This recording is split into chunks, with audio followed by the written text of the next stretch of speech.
नमस्कार दोस्तों, आज मैं दो बैलों की कथा पार्ट 2 सुनाने जा रहा हूँ, जिसमें से दो बैल आगे क्या करते हैं उसे हम अच्छी तरह जानेंगे। संयोग की बात है, झूरी ने एक बार गोई को ससुराल भेज दिया। बैलों को क्या मालूम वे क्यों भेजे जा रहे हैं। समझे मालिक ने हमें बेच दिया। अपना यूँ बेचा जाना उन्हें अच्छा लगा या बुरा कौन जाने, पर झूरी के साले गाय को घर तक गोई ले जाने में दांतों पसीना आ गया।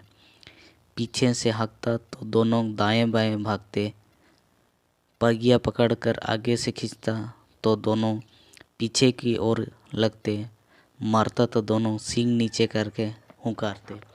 इसी तरह झूरी के साला लेते लेते परेशान हो गया घर। अगर ईश्वर ने उन्हें बाणी दी होती तो झूरी से पूछते, तुम हम गरीबों को क्यों निकाल रहे हो? हमने तो तुम्हारी सेवा करने में कोई कसर नहीं उठा रखी। अगर इतनी मेहनत से कम न चलता था और कम ले लेते, हमें तो तुम्हारी चरखी में मर जाना काबुल था। हमने कभी दाने चारे की शिकायत नहीं की। तुमने जो कुछ खिलाया वो सिर झुकाकर खा लिया। फिर तुमने हमें इस जालिम के हाथों क्यों बेच दिया? देखो दोस्तों, जानवरों में भी इंसानियत की तरह बुद्धि होती है। संध्या समय दोनों बैल अपने नए स्थान पर पहुँचे। दिन भर के भूखे थे, लेकिन जब नांद में लगाए गए तो एक ने भी उसमें मुंह न डाला। दिल भरी हो गई रहा था, जिसे उन्होंने अपना घर समझ रखा था, वो आज उनसे छूट गया था। यह नया घर, नया गांव, नए आदमी उन्हें बेगानों से लगते थे। बेचारा दोनों ने अपनी मूक भाषा में सलाह की, एक दूसरे को कनखियों से देखा और लेट गए। जब गांव में सोता पड़ गया तो दोनों ने जोर मारकर पंखे तोड़वा डाले और घर की तरफ चले। पहिए बहुत मजबूत थे, अनुमान न हो सकता था कि कोई बैल उन्हें तोड़ सकेगा, पर इन दोनों ने में उस समय दूनी शक्ति आ गई थी। एक एक झटके में रस्सियाँ टूट गई। ताकत इतनी थी कि उसे एक ही झटके में तोड़ दिया। झूरी प्रात सोकर उठा तो देखा कि दोनों बैल चरने पर खड़े हैं। दोनों की गर्दन में आधा आधा गौरव लटका रहा है। घुटने तक पांव कीचड़ से भरे हैं और दोनों की आंखों में विद्रोहम स्नेह झलक रहा था। झूरी बैलों को देखकर स्नेह से गर्दन गदगद हो गया। दौड़कर उन्हें गले लगा लिया। प्रेमालिंगन और चुंबन का वह दृश्य बड़ा ही मनोहर था। देखकर खुशी से लहर उठे। घर और गांव के लड़के जमा हो गए और तालियां बजा बजा कर उनका स्वागत करने लगे।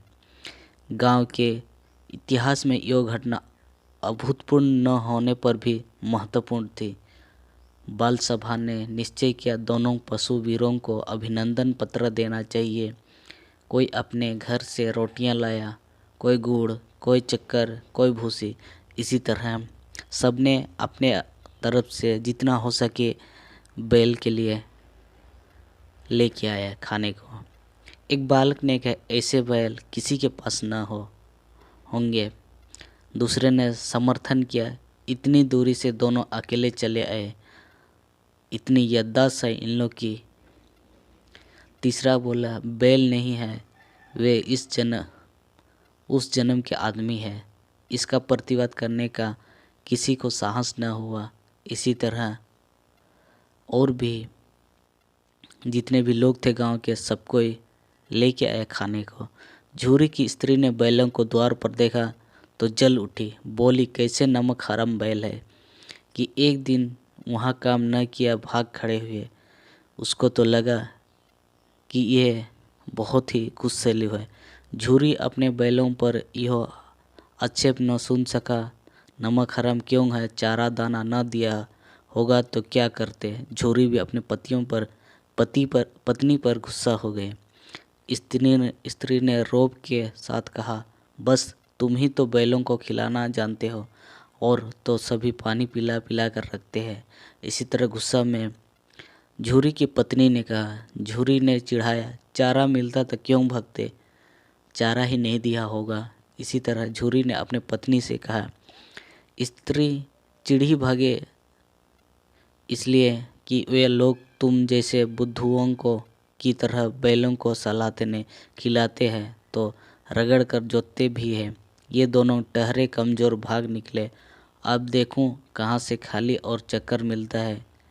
सूखे भूसे के सिवा कुछ न दूंगे, खाइए चाहे मरे। इसी तरह गालियाँ देते रही झूरी की पत्नी ने। वही हुआ। मंजूर को बड़ी ताकीर कर दी गई। बैलों को खाली सूखा भूसा दिया गया। बैलों ने नाद में मुंह डाला तो फीका फीका, ना कोई चिकनाहट ना कोई रस।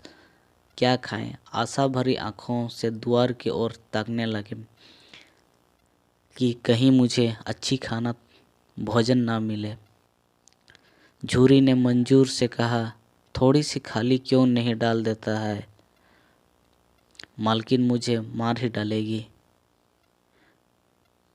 थैंक यू दोस्तों। इसी तरह आगे भी सुनने के लिए पार्ट 3। अब हमें चैनल को शेयर, कमेंट और लाइक करें।